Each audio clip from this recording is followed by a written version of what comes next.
welcome to my channel Kanmani's Gallery. I hope you all are happy.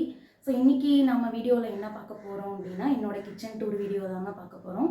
Kitchen வந்து பார்த்திங்கன்னா maximum கொஞ்சம் பெரிய சைஸில் தான் இருக்கும். ஆனால் ஷெல்ஃப் பார்த்திங்கன்னா அந்தளவுக்கு இருக்காது. என்னோடய அம்மா வீடு இல்லை மாமியார் வீடு கம்பேர் பண்ணும்போது எங்கள் ஷெல்ஃப் வந்து ரொம்ப கம்மி தான். ஏன்னா அம்மா வீடு மாமியார் வீடு ஓன் ஹவுஸ் அப்படிங்கிறதுனால அவங்களுக்கு பிடிச்ச மாதிரி நிறைய ஷெல்ஃப் வந்து வச்சுருப்பாங்க. இங்கே நம்ம ரெண்டலுக்கு இருக்கும் போது ஸோ அங்கே என்ன ஷெல்ஃப் இருக்கோ அதுதான் வந்து நமக்கு பிடிச்ச மாதிரி நம்ம யூஸ் பண்ணிக்க முடியும். ஸோ நம்ம தேவைகளுக்கு தகுந்த மாதிரி அதை நம்ம அரேஞ்ச் பண்ணிக்க முடியும். இங்கே பார்த்திங்கன்னா கிச்சன் பெருசாக இருக்கும். ஷெல்ஃப் பார்த்திங்கன்னா ஒரு 5 ஷெல்ஃப் இருக்கும். அது ஒரே சைடு இருக்கும். அது வந்துட்டு பார்த்திங்கன்னா எனக்கு பிடிச்ச மாதிரி நான் வந்து அரேஞ்ச் பண்ணியிருக்கேன். பிடிச்ச மாதிரி சொல்கிறத விட ஓகே இது இங்கே வச்சா கரெக்டாக இருக்கும், இது இங்கே வந்து நம்மளுக்கு கை கட்டுற தூரத்தில் இருக்கும் அப்படிங்கிற மாதிரி நான் அரேஞ்ச் பண்ணியிருக்கேன். ஸோ இந்த வீடியோவில் என்ன பார்க்க போகிறேன்னா ஓவராலாக என்னோடய கிச்சன் டூர் எப்படி இருக்குது அப்படிங்கிறது தான் பார்க்க போகிறோம். கொஞ்சம் எசகு பெசகாக இருந்தால் மன்னிச்சிருங்க. ஸோ வாங்க நம்மளோட வீடியோக்குள்ளே போகலாம். இதுதான் பார்த்தீங்கன்னா ஓவரால் கிச்சன் வியூ. நான் சொன்ன மாதிரி கிச்சன் பார்த்தீங்க அப்படின்னா பெருசு தான். ஷெல்ஃப் பார்த்தீங்கன்னா அது மட்டும்தான் இருக்குது. என்னம்மா இவ்வளோ பெருசு இருக்குது, இது பத்தாதா அப்படின்னு யோசிப்பீங்க. பார்க்குறதுக்கு பெருசாக தான் தெரியும், ஆனால் திங்ஸ் வைக்கும் போது கொஞ்சம் பத்தாமல் தான் இருக்குது. கவுண்டர் டாப் பார்த்தீங்கன்னா ஓரளவுக்கு பெருசாக தான் இருக்குது, நல்லாவே பெருசு தான். ஸோ அதுவே நமக்கு போதும். ஸோ கவுண்டர் டாப்பில் பார்த்தீங்க அப்படின்னா அந்த கார்னரில் கெட்டில் வச்சுருக்கேன், ப்ளஸ் ஒரு ஜக்கு, இண்டக்ஷன் ஸ்டவ்வு, மிக்ஸி வச்சுருக்கேன். அந்த கார்னரில் பார்த்தீங்கன்னா உப்பு ஜாடி வச்சுருக்கேன், துளுப்பு, புளி அந்த ஜாடி வச்சுருக்கேன். இந்த பக்கம் பார்த்தீங்கன்னா ஸ்டவ்வு ப்ளஸ் பாத்திரம் கழுவுற ஜிங்க் ஏரியா இருக்குது. மேலே பார்த்தீங்க அப்படின்னா ஆர்ஓ இருக்குது. இந்த பக்கம் இந்த ஜன்னல், இந்த கிச்சனில் மெயின் என்ன அப்படின்னா எனக்கு ரொம்ப பிடிச்ச விஷயம் பார்த்திங்கன்னா இந்த ஜன்னல் தான்.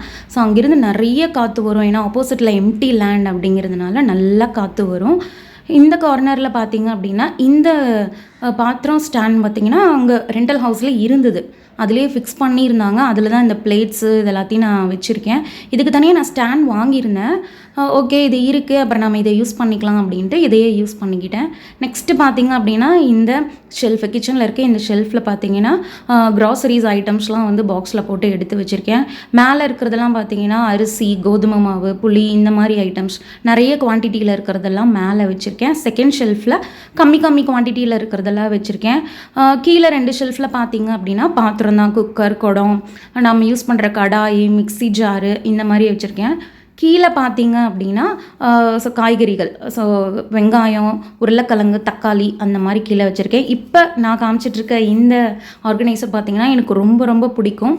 ஏன்னா 4 கம்பார்ட்மெண்ட் 4 இது இருக்கிறதுனால ஈஸியாக நம்ம ஒன்றில் கடுகு, கடலைப்பருப்பு, உளுத்தம்பருப்பு, சீரகம்னு போட்டுட்டு எடுத்துகிட்டு ஒரே டைமில் வந்து நம்ம யூஸ் பண்ணிவிட்டு வச்சுக்கலாம். ஸோ அதனால் அந்த பாக்ஸ் வந்து மெயினாக எனக்கு ரொம்ப ஃபேவரட். இதுதான் பார்த்திங்கன்னா ஓவராலாக கிச்சன் வியூ. இதை வந்துட்டு எனக்கு தெரிஞ்ச மாதிரி நான் வந்துட்டு ஆர்கனைஸ் பண்ணி வச்சுருக்கேன். ஓகே ஃப்ரெண்ட்ஸ், வீடியோ முழுசாக பார்த்துருப்பீங்கன்னு நம்புகிறேன். உங்களுக்கு இந்த வீடியோ பிடிச்சிருந்தது அப்படின்னா லைக் பண்ணுங்கள், சப்ஸ்கிரைப் பண்ணுங்கள். ஓவராலாக தான் கிச்சன் டூர் காமிச்சிருக்கேன். ஸோ நான் எப்படி வந்து ஆர்கனைஸ் பண்ணி வச்சுருக்கேன், ஏன்னா இப்போ எங்கள் வீட்டுக்கு கூடிய வந்து இப்போ கொஞ்ச நாள் தான் ஆகுது, 1 மந்த் கூட ஆகலை. ஸோ ஓவராலாக எல்லாத்தையும் ஒரு ரேண்டமாக வந்து அரேஞ்ச் பண்ணி வச்சுருக்கேன். இன்னும் கிளியராக ஃபுல்லாக அரேஞ்ச் பண்ணிவிட்டு அதை ஒரு வீடியோவாக நான் அப்லோட் பண்ணுறேன். உங்களுக்கு இந்த வீடியோ பிடிச்சிருந்ததுன்னா லைக் பண்ணுங்கள், சப்ஸ்கிரைப் பண்ணுங்கள், மறக்காமல் கமெண்ட் பண்ணுங்கள். Thank you friends, bye bye.